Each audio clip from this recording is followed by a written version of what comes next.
Welcome to IL-2 1946 and to more MiG-23. Today I'm going to be showing off a little bit of the radar that I've been working on. I have 4 main sub-modes modeled. That includes a high altitude mode, high altitude look down, low altitude and low altitude look down modes. There is one more mode that I have a framework prepared for. There is going to be a high altitude clutter reject, which basically is to reject clouds and for example, if you're fighting in a mountainous area and there is a mountain in front of you, but your radar isn't in pulse Doppler mode because of the altitude, you can switch to that mode and it will reject the mountains. As for the 4 modes that I have currently, the high altitude mode, it works above 1.5 kilometers and it is a standard pulse radar, and that basically works for the top 2 scan bars. The radar scans in 4 bars and it is stabilized in pitch and in roll up to certain limits. All that will be written in let's say some sort of manual when I decide to actually release this, but basically the pitch is 45 and 30 degrees. 45 is for dive, so let's say you're like this and you can dive up to 45 degrees, and it means that the radar can actually point 45 degrees up. The other limit is minus 30 degrees, so you can actually climb 30 degrees and the radar is still going to point horizontal. Then it's stabilized by 70 degrees in roll to each side. Now for the bottom 2 bars above 1.5 kilometers, it engages a pulse Doppler mode, or special kind of it. It removes clutter. Right now there is no clutter being modeled, so it doesn't really matter. What does matter is that it has blind aspects, so basically if a plane is below you and it's flying across your nose, you are not going to see it. Then there is 2 low altitude modes, again for look up and look down. For look up, it works in a pulse Doppler mode and it rejects anything that is flying across your field of view. This is to basically minimize clutter from side lobes, because while the radar scans in 2.5 degree bars, it illuminates far larger area and some of that might be reflected back to the radar and cause problems, and so that clutter from side lobes is being rejected. For a look down below 1.5 kilometers, the pulse Doppler mode actually rejects even targets that are going head-on, so it only works for rear aspect engagements, and that is because of pulse repetition frequencies. They would otherwise basically block each other and it would be a mess.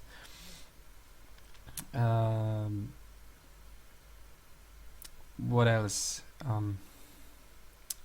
Pulse repetition frequencies, you can select mode for frontal engagements, rear aspect engagements, and for automatic, which basically switches between the 2 in very short periods of time. I currently don't have the differences between these modeled. It is planned when I actually come across reliable information which describes the actual effects. Now, another thing to mention is the radar range, which depends on altitude. Again, it has to do with the modes that are being chosen. Above 4.5 kilometers, the range is maximum. It reaches its maximum range of roughly 55 kilometers, because again I do not have radar cross-section modeled, so the range is constant for all targets. Now as you go down low, the range starts dropping, and you can actually see that on your screen, because once you go below 1.5 kilometers, the radar screen actually automatically switches to 30 kilometer display range instead of 60. That is because at that point your scanning range is limited to roughly 20-25 kilometers. That is again because of the pulse Doppler modes and the limitations that come with them, at least at the time. Now, with more modern radars, this difference with altitude is not as huge. For example, on the F-15, the difference is like the scanning range comes from like 85 kilometers down to 75. So there it isn't really a problem. With these older radars, the limitations are far greater, because one, it was a huge success to even measure the velocity of returns using pulse Doppler method, and well, that was nice. They didn't necessarily need the speed of the return. They needed to sort these returns by speed and then delete all the returns that would match with ground clutter. And for this, the radar uses so-called external coherence method, which basically measures the ground speed from side lobes, and using that it deletes all the clutter. What Phantom did at the time was it didn't delete the clutter, it just displayed all the returns depending on speed. So while you could see targets on the background of Earth, you couldn't see the range unless you actually started tracking. If you wanted to see the range, you had to switch from Doppler mode to pulse mode, and at that point your screen would be filled with ground clutter. Or at least some. I believe they might have been reducing the clutter by some means, but again, it's in the range while scan mode, it isn't a true pulse Doppler mode with the Phantom radar. In this case, it is sort of a true pulse Doppler. It's not the same kind of pulse Doppler that is used in modern radars. It's an older predecessor. Some people will tell you that it is in fact not pulse Doppler, it's a moving target indicator, but moving target indicator uses a Doppler shift method, so it is a pulse Doppler radar, just not the same kind of pulse Doppler as the modern radar. Anyway, that's the radar. Now the missiles. I have actually modeled a system called myotka, which basically slaves the seeker head of your heat seeker missiles, namely the R60, R60M and R-23T, to your sensors. This is again important because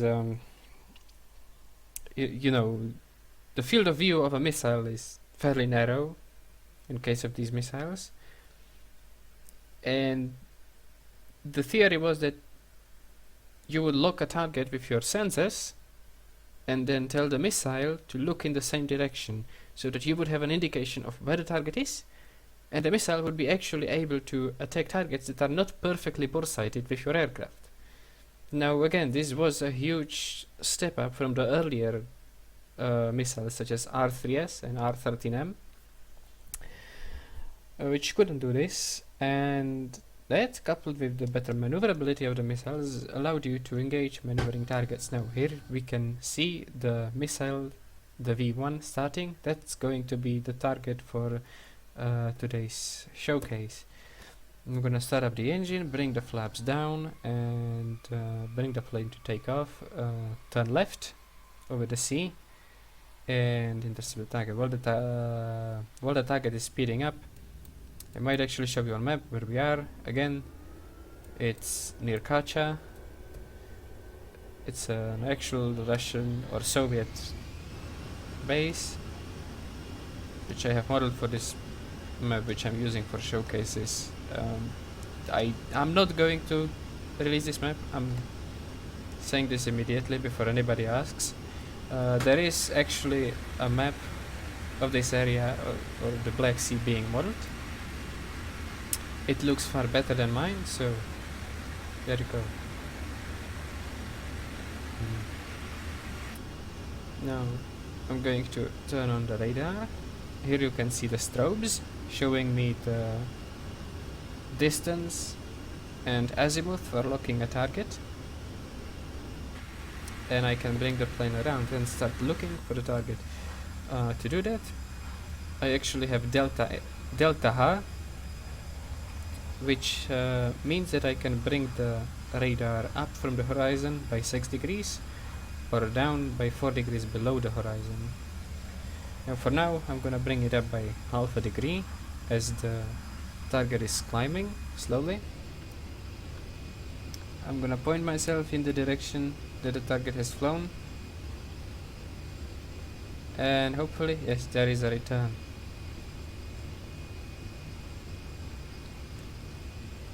I'm gonna wait for it to pop up. There it is, and we have a successful track of the target. Now, as you can see, I have the dot in the or near the middle showing me the antenna position, and a circle showing me the target position. It is not perfectly aligned because I have messed up the tracking and scan limits, and I'll have to adjust the symbology. Anyway, for the first engagement we're going to be using guns, as I have made a lead indicator for the target. Here we can see the R60 is in range, and even though okay, so what I have modeled is when it's tracking, it's pointing towards the targets and it can track it, but as we will pass the target, you will see that the missile will shut up. Now the dot shows me the lead to target, and the circle shows me half the radius towards the target, or half the offset. Well, that didn't go well. And as you can see, as I have passed the target, the lock, without the lock, the missile will not be activated, and thus you need a lock for the missile to be launched at anything successfully. If I do not want to lock a target and I just want to bore sight a missile, there is a mode called Phi 0, which is this. This will allow me to manually bore sight the missile onto the target. I can see the dot on the screen, and as I bring it near the center,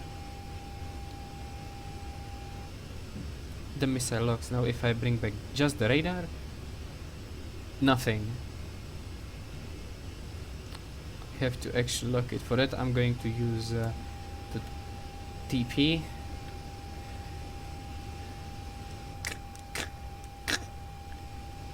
Of course, the lead indicator doesn't work properly.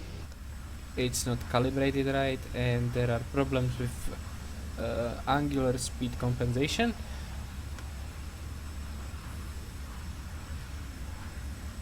And I am not sure where exactly is the problem, so that will take me some while to solve. Now of course the ballistic table in the code isn't calibrated for the Gasha 23, so that is not making my job easier. Calibrating that will come later. Now let's bring up the TP again,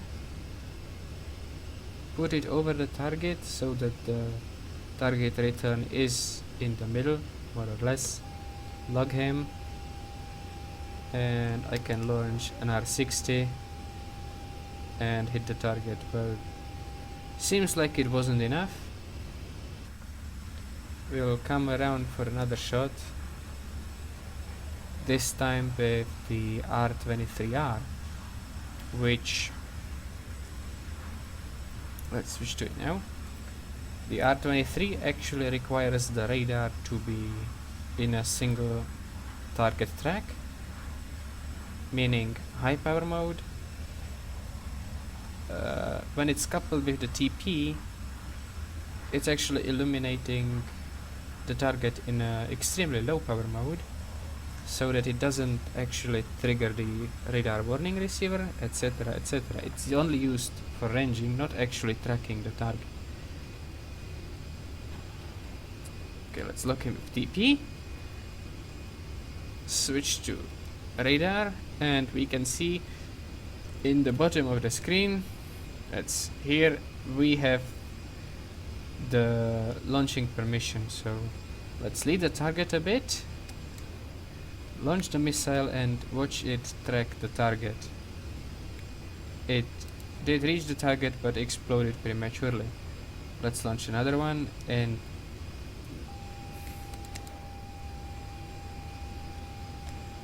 alright, I have no idea what's going on. Basically all the missiles were exploding behind the target, not causing enough damage, so I'm probably going to go for a slight offset, and I have lost the visual contact with the target. This has happened to me before in this mission. After that I have just flown towards the actual impact point and engaged the target from the frontal hemisphere. I can't do that because I am down to 2 R60s, which are rear aspect.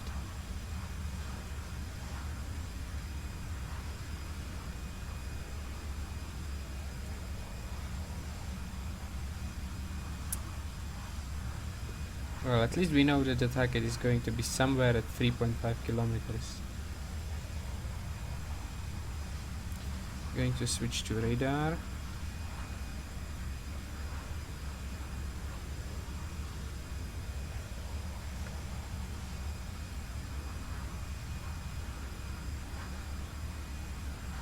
And start gently bringing the plane around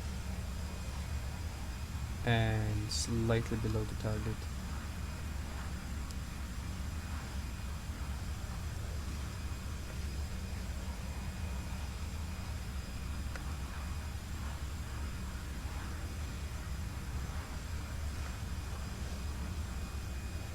Okay, let's see.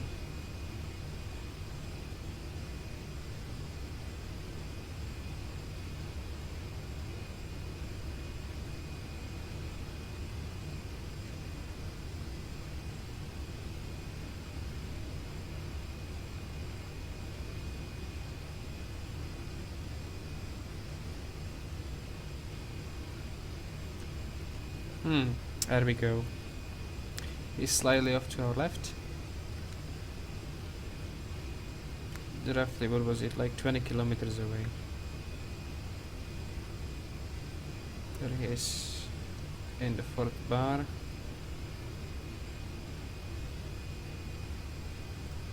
we go. Now, when locking, the radar will actually scan through all 4 bars, which means roughly 8 degrees vertically and 8 degrees horizontally. Find the target in that area, which is 9 kilometers long actually in distance, and lock him. Now we're 10 kilometers out. We're going to switch to R60, make sure it is up, and bring ourselves slightly to the side for a gentle off aspect engagement, which might help us engage the target better. There he is.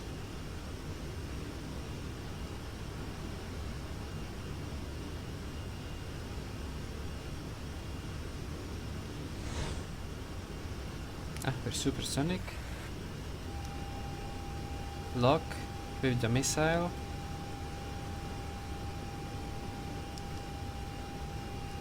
We will close in. 3 kilometers. 2 kilometers. Launch 1. 1 kilometer. Launch 2. And as you can see, he might not have exploded, but he's falling down.